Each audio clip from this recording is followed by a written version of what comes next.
Howdy, guys, gals, and non binary pals. This is the Tales from the Waystone Summer Reading Program. We are your hosts, Will and Phoenix. Let's get into it.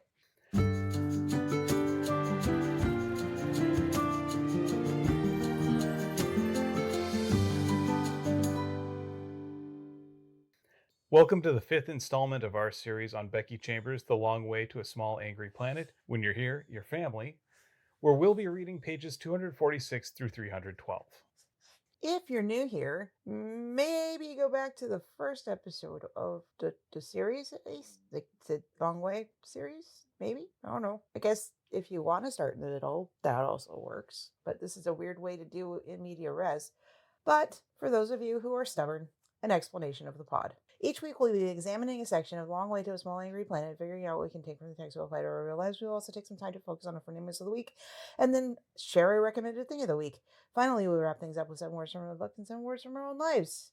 Before we begin, let's get some disclaimers out of the way. First of all, we are in no way affiliated with Becky Chambers or her publisher, Harper Voyager. Second of all, our discussions naturally assume that you have either read all of the book, let's just say all of the book, or spoilers aren't a problem for you. Also, a word to our community, please be kind to yourselves, one another, and the creators of the worlds that we love exploring. Thank you. You're welcome. All right. So we pick up in the middle of Kedrium. This was just to give folks the 411 on what had happened up to this point. So Kizzy had received a late night distress call from Pei's Eluan freighter ship. They're having life support issues after a mine went off in their hold and they needed repairs. This is, of course, a tricky part for Pei because she and Captain Ashby are in a relationship that Pei has to keep secret from the other Eluans because interspecies coupling is a major taboo for them. I'd say that she thinks that she has to keep from the others. This is also correct. But the big thing to remember is that Kizzy has basically decided that she will volunteer to go help repair the life support. So that's where we're going to pick up. I think the big things to note in this section are the fraught interactions, really, between Pei and Ashby. Everything that they do, they think is under a microscope that will ultimately lead to something bad. Dun, dun, dun. And I think that they do something that is natural for a lot of people, where they believe almost that their situation is going to be so important to other people that they have to keep themselves slotted into these particular spaces for society. And I'll give you an example. The idea that anyone who is feminine coded must, if they are going to show their legs, have shaved them within the last week. I stopped shaving my legs and then I started wearing shorts without shaving my legs recently, like within the last year. Like, consistently, I don't shave my legs unless I actually want to. Hi, Sokka. And sometimes I want to. Most of the time I don't want to. They get spiky. There's no point to me. It's not something I enjoy. I don't like the potential of cutting myself. I don't really care about how they look. I'm not saying that no one should shave their legs. I'm saying that no one should make people shave their legs. But the thing is, no one has said anything to me about this. No one. No one cares. And if they care, they still don't talk to you. No one. In fact, actually, somebody who is male coded, and if I saw them shave their leg, like, I wouldn't care if their legs were shaved. I wouldn't notice probably that their legs were shaved.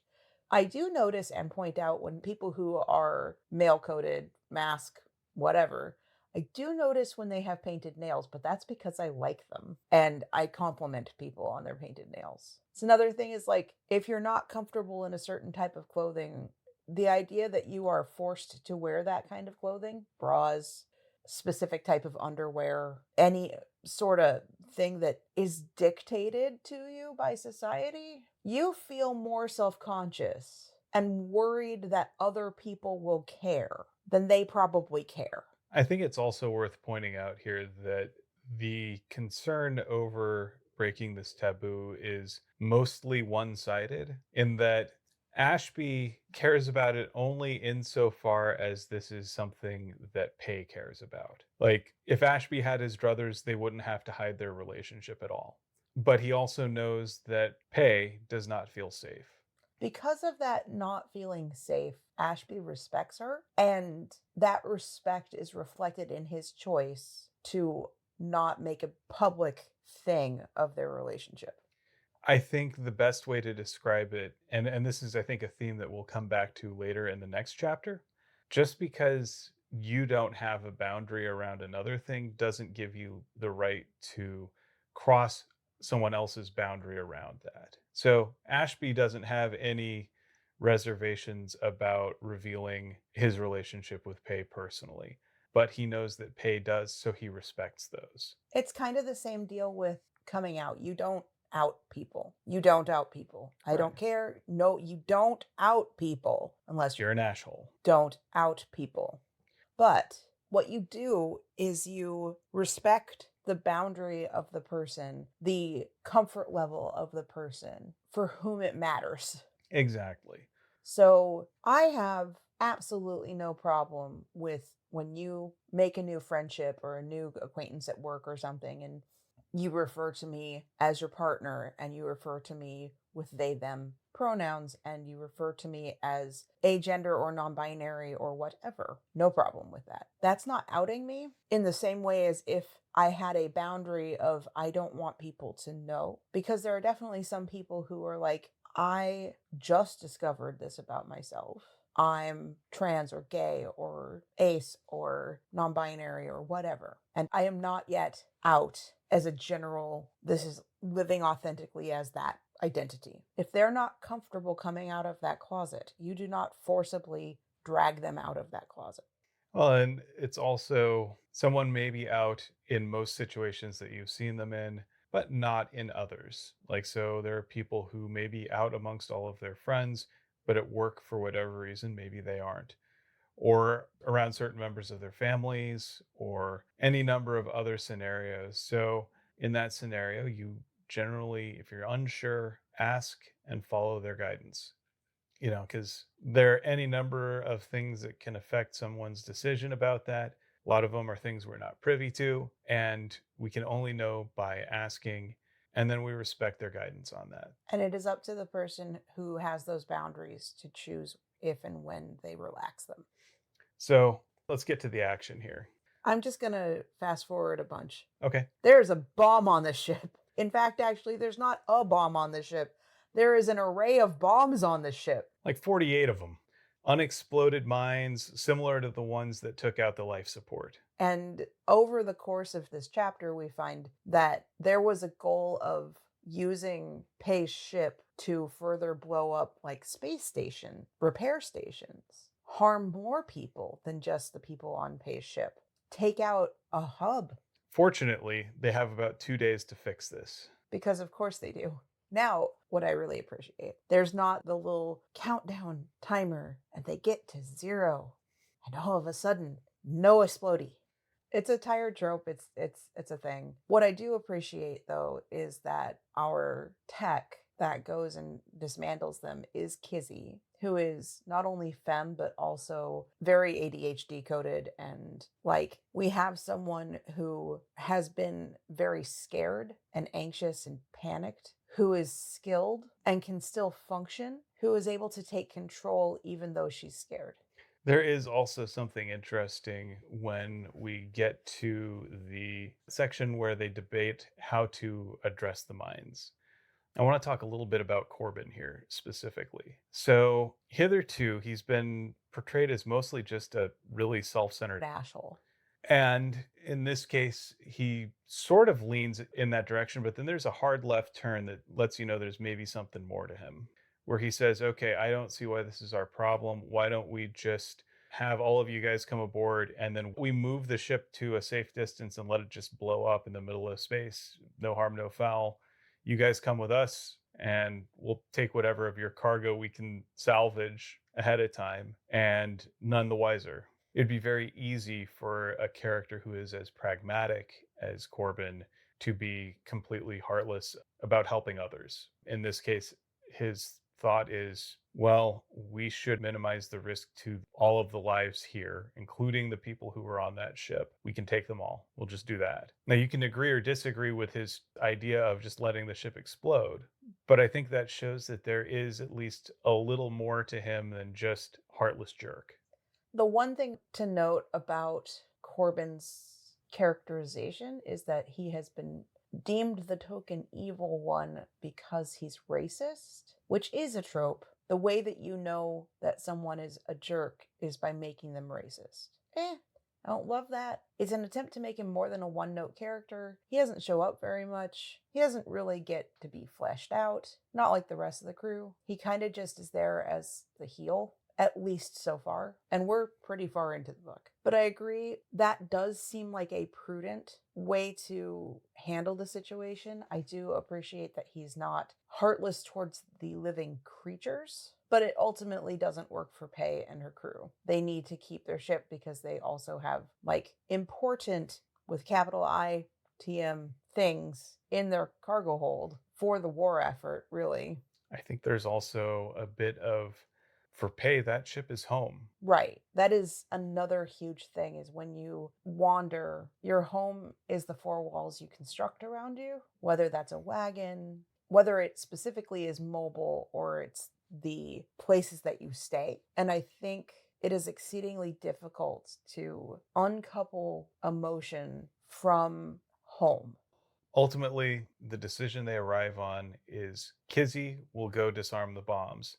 She knows how to do it. She's already done it once, so she's proven to herself that she can. She refuses to let Jenks come along because she knows it's risky and she doesn't want to lose her best friend. She also doesn't want the Wayfarer to be without a tech, because if something happens to her, Jenks can make sure that the ship can run at least well enough until they can get a full replacement for her. And she also, I think, feels the need to prove herself. After her encounter with the Akarak, she's been beset by terror, and she feels the need to be in charge of her own destiny without risking somebody else. Pei, because it's her ship, also says, well, I'm coming with you. It's my ship. You'll need a second set of hands anyway, and I'm not going to risk anyone else from your crew. Or my own. Right. I'm not going to ask anybody to risk their lives when I wouldn't do the same. So I'm going with you. And then they do decide to follow Corbin's suggestion, though, and make sure that they do the repairs at a safe distance from the Wayfarer. Yes. Because that is prudent. It is. It's a very smart choice. Kizzy and Pei have a conversation together that I think is very important to talk about. Kizzy knows that Pei's line of work is dangerous and scary. And so she asks Pei, how do you do it? How do you live knowing how much danger is around every corner, or potentially around every corner? And it's not just how do you live with it, it's how do you not be scared all the time? How do you live? Not Right. how do you live with it? How do you live? How do you not just survive, but thrive? And Pei has an interesting thing there. She goes, well, I never stop being scared. All of those things that scared me when I was younger still scare me. You know, I'm scared of my ship decompressing. I'm scared of getting caught in a firefight. I'm scared of fish. Fish. Well, I mean, the fish on her planet have sharp teeth, but Yes. those fears that she has don't go away. They never go away. She's never not scared of these things. She also knows that she has things that she's not scared of, things that she cares about, things that she doesn't want to lose. And so acting to prevent those losses is what keeps her going. The one other thing I want to talk about on this section, Ashby is sitting just staring out the window at the ship, all those clicks away, just worried out of his mind for Kizzy and for Pei, because he's not sure if the ship across the way is going to just explode. And Jinx walks up with a bucket of bolts and dumps them on the floor and says, we are sorting these. Why? Because Kizzy just dumps them into this bucket and I want them sorted, and some Ash hole. just sit them all on the ground. So now we got to pick them up and we might as well sort them while we're going. It's worth pointing out that Jenks understands exactly what Ashby's going through because Kizzy is his best friend, the person who understands him the best in the world, and losing her is something that he can't bear to think about. And he knows that Ashby loves Pei, and he also cares deeply about Kizzy as a member of his crew. So Ashby's got it multiple ways. And, Jenks is also a very practical guy. He knows that sometimes he needs to find something to turn his brain off because the worrying isn't doing anybody any good. Whatever will happen, regardless of how tense and nervous and fixated on it either of them are. There's nothing in any of that that changes what will happen. So they got to find something to do in the meantime. Is it busy work? Yes. Absolutely. Is it really necessary to get done? Just Not even a no. little. But it does give them an opportunity to lose themselves in something for a little bit while their loved ones are risking their lives. And it also means that when Kizzy and Pei get back, the bolts will be properly sorted. Or partially properly sorted. And that's not the goal here. Really isn't. So at the end of this section, it's interesting how my mind takes the last sentence and goes, well, the last bit of a paragraph. Once Pei and Kizzy get home to the Wayfarer, she's able to take a shower. She's able to kind of relax. Afterwards, she went back to her room. Dr. Chef had left a mug of tea and a couple of spring cakes waiting for her. She smiled, put on some comfies, and crawled into bed with her snacks. She wrote a letter to her dads just to say she loved them. She ate her cakes. She drank her tea. She watched the stars go by without meaning to. She slept. And I kind of get this star wipe at the end of that. Yeah. It's that makes me think, oh yeah, this is cozy sci-fi. Yeah. And this is, meaningful for Kizzy because this is the first time she's been able to sleep since the attack. And I think part of it is that she's been able to confront her fears. She's been able to do something with agency. She hasn't been helpless. She has been able to help the people she loves. She's been able to prove to herself that her life isn't just about fear anymore. She's been able to exhale. And it feels good. One final thing that we get here is a letter from Nib, the archivist, to Rosemary with some information about the Teremi Ka. So, just the thing to keep in mind about where we're going. The Teremi are a species that is obsessed with patterns, like the pattern of the universe, basically. The one thing that they know is everything circles around the center of the galaxy, so they're constantly circling the center of the galaxy. But everything else is up for debate. And debate with them turns violent. Like any kind of disagreement becomes a schism. Like they don't have the concept of agree to disagree. So anytime someone has a new interpretation of the universe, they form clans around these interpretations. And then as those clans reshape their identities or ideas about things, new clans form. So they're just perpetually stuck in, basically it's like the world's worst forum war. Like if you really wanted to think about online discourse turned into a literal flame war, it's the Teremi. Like it is not enough that you disagree with someone, they become part of the enemy if they disagree with you on anything. And you are constantly splitting hairs about every little thing and finding new things to disagree with people about. And that is no way to live. And it's also what makes the Teremi so dangerous and why their planet is small and angry. So the most recent realignment of clans has been built around the appearance of parthenogenetic reproducers in their population, some revere as new mothers. And then you have others who violently reject them. Yeah, there's no parallels here, right? So the Toremi Ka, who are the ones who revere the new mothers, are the ones who are joining the GC. And they've seized the planet Hedraka to attempt to figure out the new rules of all of this. And of course, given their tendency towards violent disagreement over everything, like I say, there is no collegial disagreement or attempt to arrive at a new truth through debate and understanding and reasoning. They just shout and kill. I got little tiny shades of the Umbrella Academy reading this section, but So that's where the crew of the Wayfarer is going. That's where they've been hired to build a route to. So with that, let's move on to the next chapter, Hatch Feather House. all right, I am not getting into the intricacies of Andrisk's families. We're just not. The best that I can explain is that there are like families the way that we have blood families, and then there are families like we have found families. And that's where I'm going to kind of make the distinction. Children are a completely different part of the whole dynamic because Andrisks don't consider them to be people yet. And they're mostly used to explain a part of what makes Syssix that I think is better left to everyone who wants to read the book. That's fair. So we get to view most of this through the eyes of Rosemary and Ashby, who are the two outsiders in this situation. Although Ashby is kind of a bridge. True. Because he's an outsider, but he's also an experienced outsider. He's an experienced outsider who has been welcomed.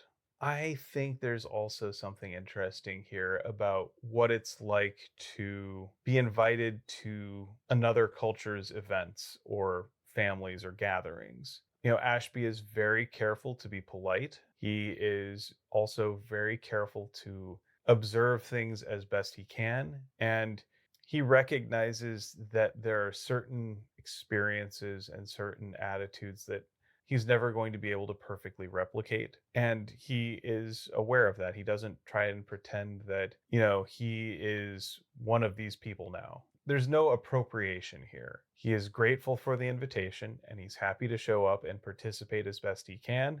He is happy to do his best to learn the language. Knowing that in this case, it's a language that is built for people without lips. Right. And also with higher lung capacity who can speak going outward from lungs and air coming inward to lungs. Yeah. So he does the best he can and he uses translation aids to help with the rest.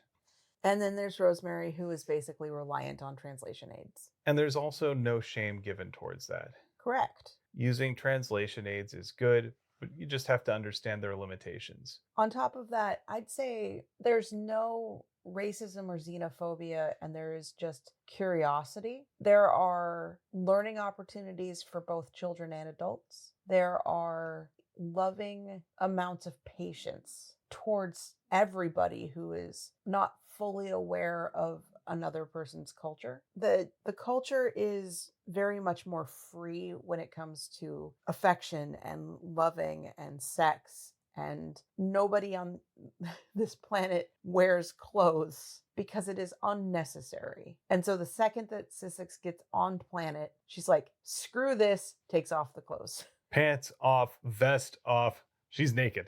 Absolutely. No taboo, no weirdness, no nothing. And no one forces either Ashby or Rosemary to drop their clothes. It's again that just because I have no boundaries around this doesn't mean I shouldn't respect yours. We also see a little bit of this when they encounter a group of Andrisk children, because the Andrisk are very much about touching. Physical touch is an important part of how they interact with everything. They don't have any restrictions around what is appropriate versus inappropriate touching. There's no concept of private parts or anything like that. There's not really a concept of privacy. Right. It's a different set of cultural norms and mores. And insofar as it works for everybody who's a part of it, that's cool. So obviously, these are little kids.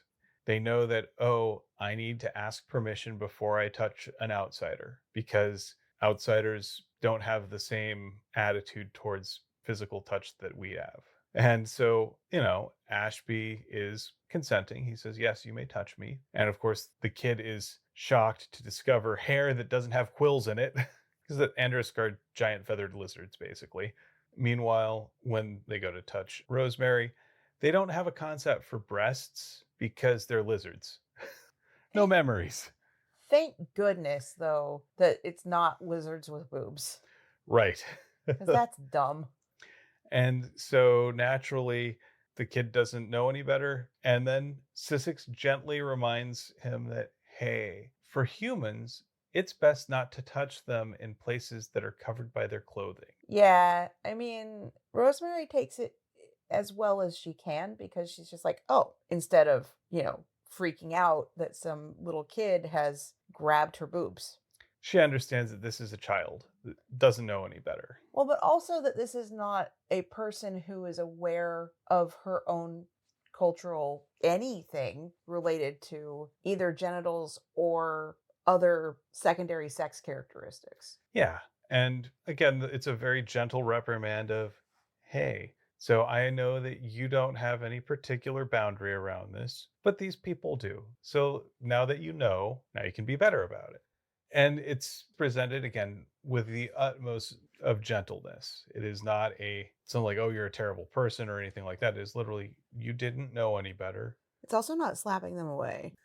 So, in the family, one of the first things that they see is that a giant cuddle puddle is really what Sissix has been needing. Yeah, I'm kind of jealous of that society.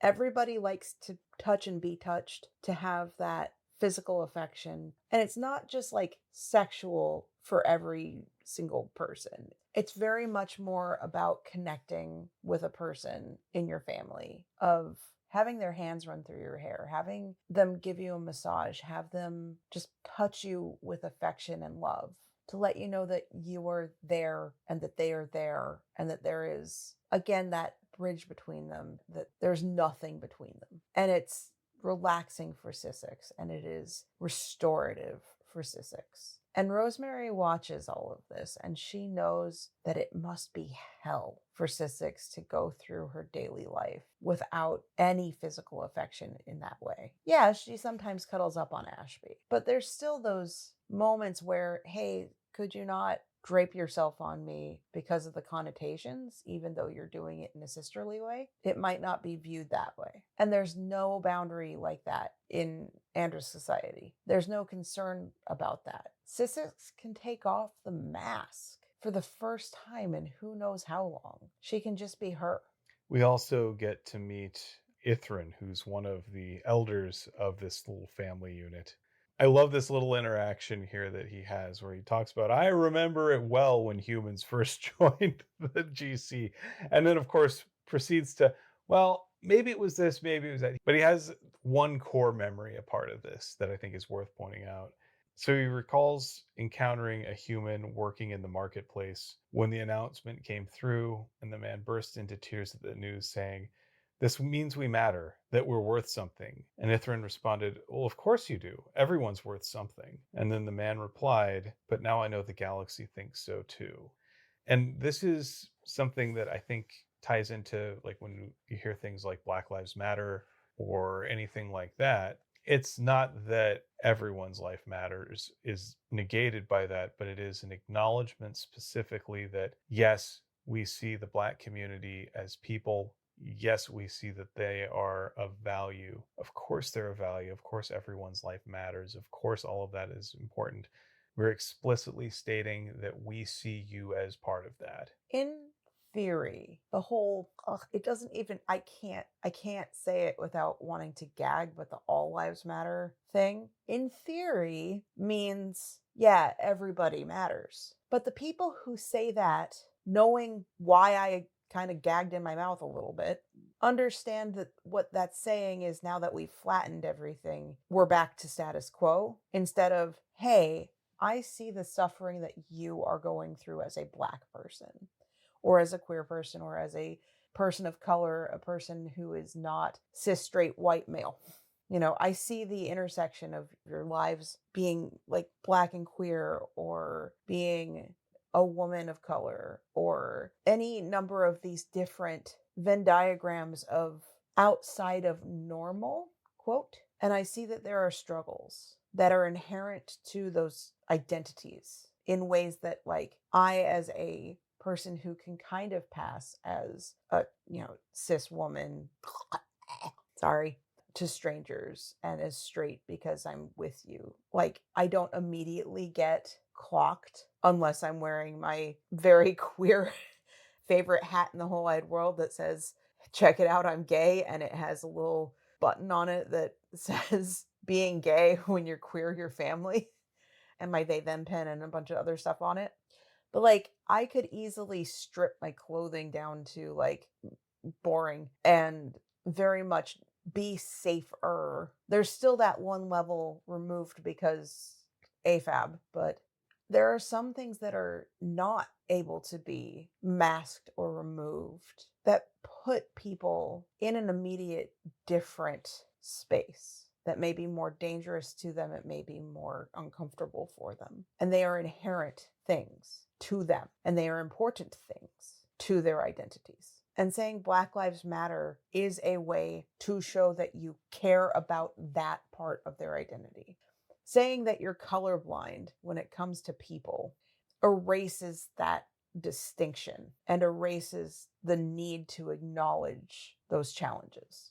And I think that's where we have, but now I know the galaxy cares. Now I know I matter to the wider everything. And it's worth pointing out here that in Ishran's case, we have no reason to believe that he has anything other than goodwill towards this person. Correct. And the response is appropriately graceful. It isn't a rebuttal of that. It's just, and now I know everybody else feels the same way. And it clearly left a mark on Ishran to the point where he's taken it to heart and remembered it all these years, even though he can't remember anything else worth a damn.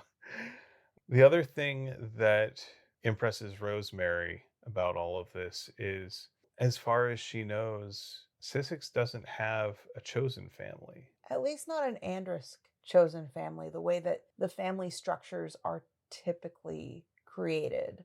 They grow up in a hatch family having been raised by elders. And then when they're old enough, they join a feather family, which is their found family. And that is usually within Andrisk society, and it's all recorded in governmental databases because, as Sissix says, inbreeding's gross. And so the way that it seems to Rosemary from the outside is that Sissix does not have that feather family. And Ashby says, no, she's got one. But how do you live apart from them is Rosemary's first instinct. And Ashby's like, you should look them up. So that night, Rosemary goes looking through the Andrisk database and finds that Sissix belongs to a family of one called Vesh Crisette. And Rosemary's confused by this. A family of one, that seems strange. So she does a little bit more digging and looks for a translation of this word and finds that it translates to wanderer or traveler. Turns out the wayfarer is actually Sissix's feather family. And as they depart, we have a little bit of Sissix by herself. She loves the wayfarer. She loves Ashby. She loves most of the crew. Corbin notwithstanding. And as much as she loves them, it's not the same. They don't have the same needs and boundaries or lack thereof that she's used to and that is restorative to her. It's like when you spend a weekend with dear friends who you don't have to mask around at all, who understand you perfectly and love you all the same, and then having to go back into work on Monday. And even if you love the people you work with, it's just not the same. And you can't help but feel the ache of being absent from that pure, open community just a little bit more.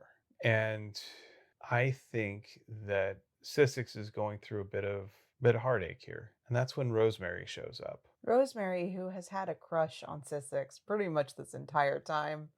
And it's interesting to see the interaction from Sissix's point of view, because she's just gone through this whole restorative, oh, this is what it's supposed to be like. We're supposed to be able to speak our mind, to be free, to not have to couch everything, to not have to hem and haw, to just come out and say things, to have the language in our hands where we can just express ourselves without having to hide things or test the waters or just kind of slowly go toward our goal achingly and frustratingly. And there's Rosemary, who has done a lot of very human, ritualistic things around romance and coupling and what have you. She changed her clothes, she changed her hair, she smells different. She's brought wine. She's opening up with empathy and saying, hey, it must be really hard for you to be in a found family situation where you don't have as much freedom to touch and to cuddle and just to be free and be yourself. And it takes Sissix a second to figure out why this conversation is going the way this conversation is going. And then she just goes, oh. Well, short end of everything. Rosemary is more than happy to attempt to fill some of those missing bits, to be closer to Sissix, to be physically close with Sissix, to work with Sissix to figure out how do the two species interact sexually. Fill some holes. Uh-huh.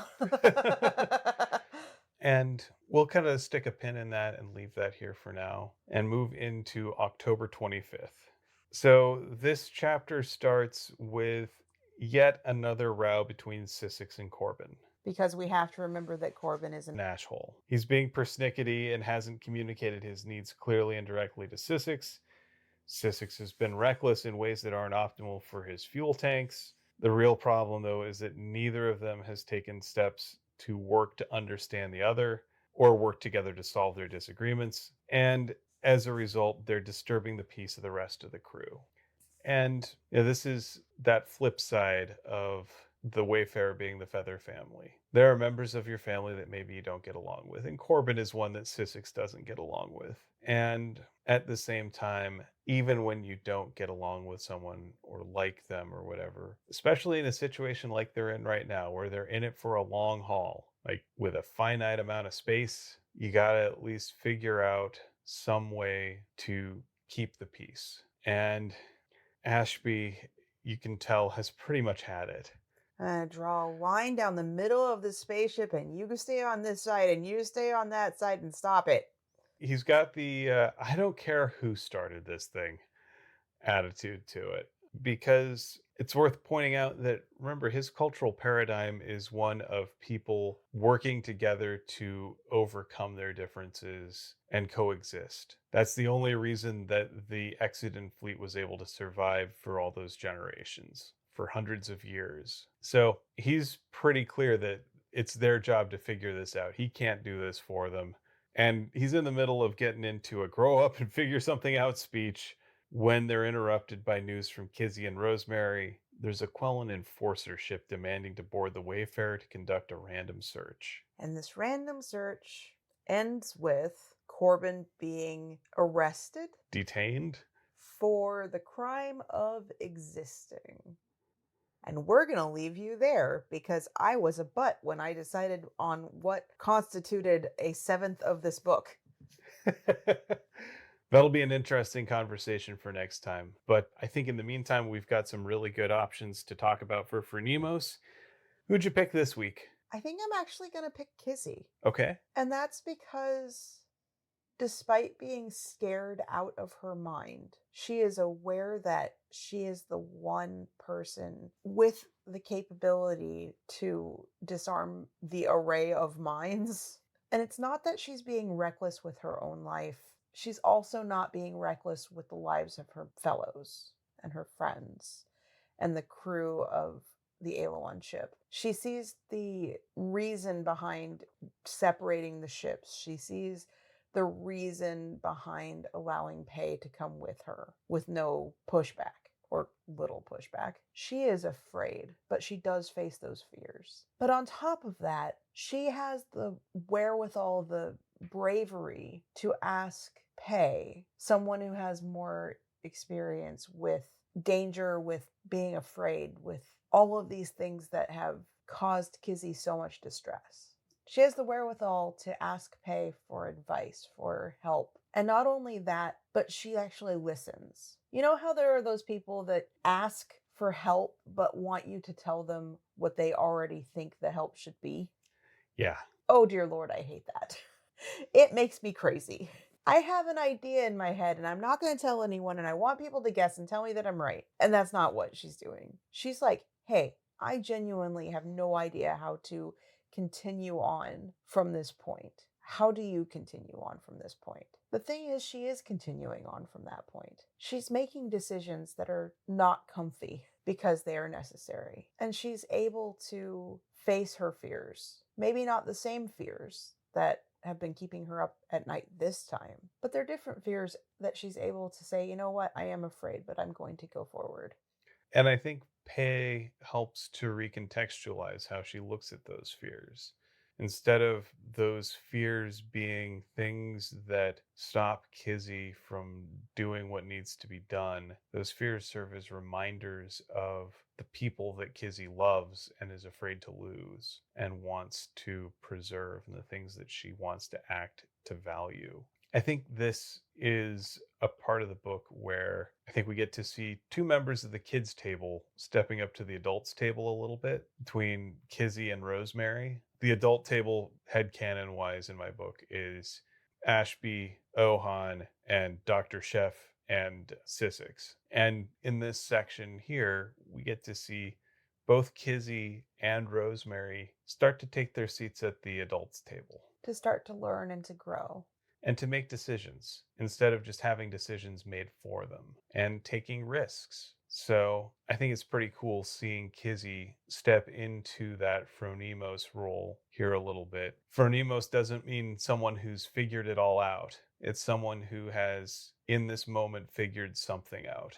There's no such thing as someone who's figured it all out. There's the old Aristotelian perspective of call no one happy till they're dead, just because there's any number of things that can happen between now and then. And there's a lot of growing that can happen all over the course of someone's life. And I think this is a big turning point for Kizzy. And I think it's worth celebrating. So I think it's a good pick. Thank you.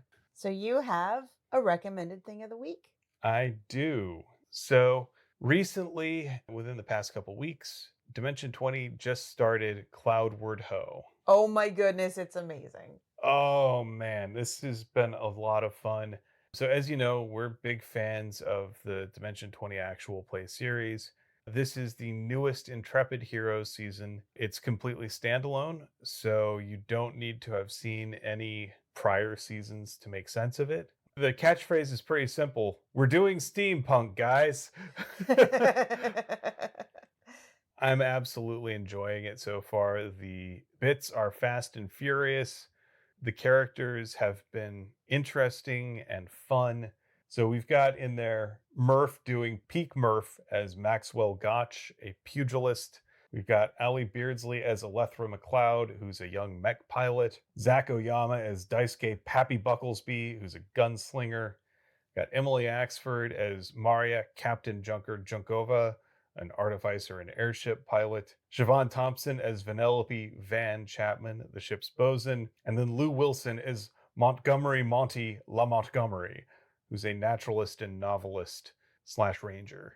I'm not really going to get too far into the bits, but basically a crew of famous adventurers reunites along with a new generation of heroes to find a fabled lost continent and their old captain. And so really what you get are hilarious action, weird things that happen nonstop, and a scenario where Brennan Lee Mulligan forces himself into yes-anding into the creation of one of his most deeply unsettling monsters on the fly. Just terrifying. Of course, also the set work is fantastic. The miniatures are a delight, and just, oh, it's a great time if you're looking for, just a good old-fashioned adventure yarn with some skilled comedic actors in play. I think this is a good one to check out. The first episode is now out available for free on YouTube if you don't have a Dropout subscription, which is totally worth it. But yeah, It's like $6 a month, guys. yeah, it's seriously good. So with that, see ya in the skies. Well, before we go off into our own adventure for the rest of the day, we do have to talk about our 7 words. Today, it's my turn for 7 words from the book. And so I found a number of them, but I think I'm going to talk about a couple, but not all of these. So let me kind of curate a little bit. So first, The 7 words I found on this one are "we might be dead in an hour," but what was really said was Fork it. "we might be dead in an hour." And that's why I'm not choosing it because the words themselves are not as good as the whole phrase, but it's mostly Kizzy just saying, "You know what? I need to have answers and I might not have another chance." And I really do appreciate that one. The next one is, again, one of those things where the things bordering it would have made it a bit better, but I only have 7 words. And it's "a person on a journey, traveler, wanderer," and then unsaid is wayfarer. But the one I'm going to choose is also a Kizzy one. "She was glad to be back home." I've had this experience a lot when I've gone out, gone to vacation, gone even to our favorite vacation spot, which is the Sylvia Beach Hotel, which is now the Hotel Sylvia. And I can't wait to see what they've done with the place. But walking back into our home, putting down our bags, petting the cat, that is the best. Yeah, I can think of, like any number of times when we've been gone, whether it's for a day, a week, a month, that feeling of coming home and having the familiar sights, sounds, smells, feels, sensations of just sliding back into that comfortable rhythm. You get home and then you put on your favorite pair of PJs and just kind of collapse for a bit. All of that weight that you've been carrying just kind of slides off. I know that feeling. I think that's what's really key about this book and why it feels so comfy and so cozy. It feels like the character's home. Yeah, it's homey. I think that's a good pick. Thank you. So I had words from life. Mine are not nearly so profound. Fair is about soccer. Indirectly. Okay.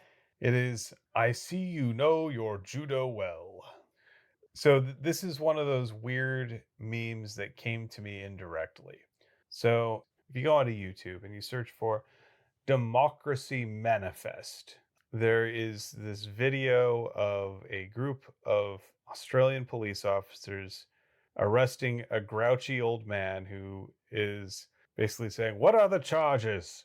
Enjoying a meal, a succulent Chinese meal," and then getting manhandled into the car and then telling the officers not to grab his genitals, and then another officer gets him in a headlock, to which the man responds, "I see you know your judo well."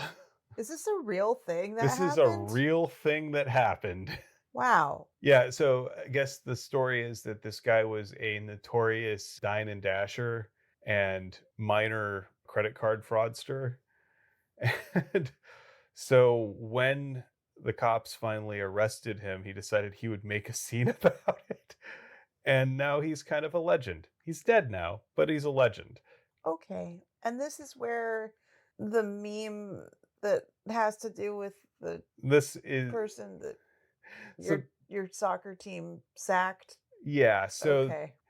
the Tottenham Hotspur community has taken to superimposing Ange Postecoglou's face onto the man's body with a caption saying, "What are the charges? A trophy? A succulent European trophy?" Because as you have said recently on a different episode, Tottenham Hotspur did recently get a trophy. The what was the The Europa League. Okay, gotcha. And then they immediately sacked their manager? It's the manager? What is it? Yeah, they sacked Ange about 2 weeks later.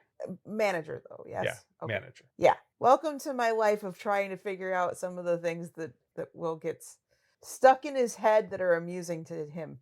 And me alone, usually. Yeah. But anyway, that's been the thing that I found. Okay. With that, I'd like to thank you for potting with me. Well, thank you for potting with me, too. And thank you for listening to Tales from the Waystone. Join us next time as we continue the summer reading program with pages 312 through 372 of The Long Way to a Small Angry Planet. We would like to thank our friend Shawnee Jang for our theme music. And many thanks to Becky Chambers for creating this universe that we're enjoying exploring. Audio production and editing courtesy of me, Phoenix McCullough. And writing and project management courtesy of me, Will McCullough. If you would like to help support us and have the means to do so, and would like things like little bonus pods that come out on the solstice, which just happened recently, join us on our Patreon, patreon.com/waystonepod, or You better come chat with us on Discord. Links in the description. And as always, here's to one more day above the roses. To one more day above the roses. Ding!